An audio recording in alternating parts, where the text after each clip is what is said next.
Welcome back, all you Fabricans and Fleshbags, to the super, not funny show, reviews. And today I'll be reviewing Quantum Leap Season 1, Episode 9. It's entitled Fellow Travelers, coming to you from NBC, streaming on Peacock. So, what did I think about it? And should you be watching? And before we get to the review, get down there and hit that like button on this video. Well, we're back from Christmas break. And Quantum Leap is coming in hard. In this case, it's Ben. He's a bodyguard. Right when someone looks like they're going after his charge. In this case, a big pop singer who is on tour and needs someone to look after her, and it's all about saving her from being murdered. That's right. Like I said, they're coming in hard on this particular one. But it's pretty tough because now Ben sort of knows why he went and leapt without anyone's knowledge, and Addison's not too happy about it. She's pretty salty, if I have to say. She's not very happy about this, but she still has to help Ben get through this leap to keep songstress. Am I saying that right? Keep her alive. And she's played by Deborah Ann Woll, who a person who I like to see in things. Last time I think I really saw her in was Escape Room Tournament of Champions. She returned for that. But at the same time, Magic and Jen have kind of figured out, and with the help of Ian, where Janice is and how they can, sort of apprehend her. It's time to bring her in because now that they know that Ben went to her because he wants to save Addison, they need to know exactly what was going on since Ben's memory still isn't quite coming back. All that being said, how did this all work out? I will say I had a good time with this episode, but I will also say much of it was pretty well telegraphed ahead of time. Like, Ben, as a bodyguard, has to save this woman from being killed. And this seems pretty clear. There's lots of clues in the writing that, who's doing what and why, what they're up to.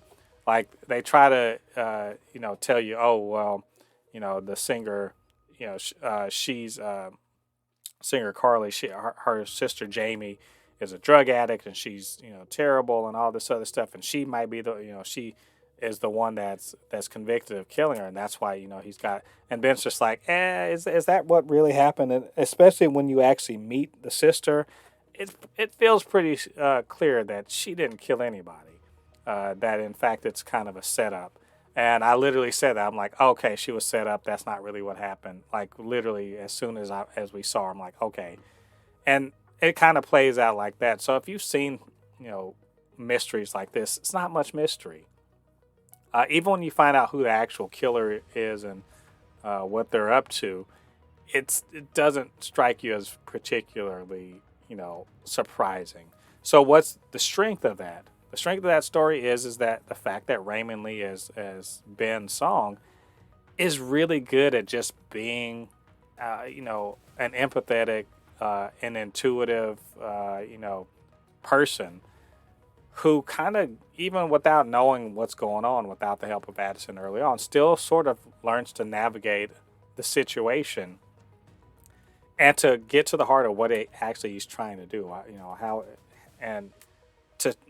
It says to prevent the murder of Carly, but actually I feel like it's more like to repair the relationship between her and her sister that had been artificially damaged by other people. And I think that seeing all that play out is actually really fun, really cool, especially while he's also simultaneously talking to Addison, who's still quite miffed about everything.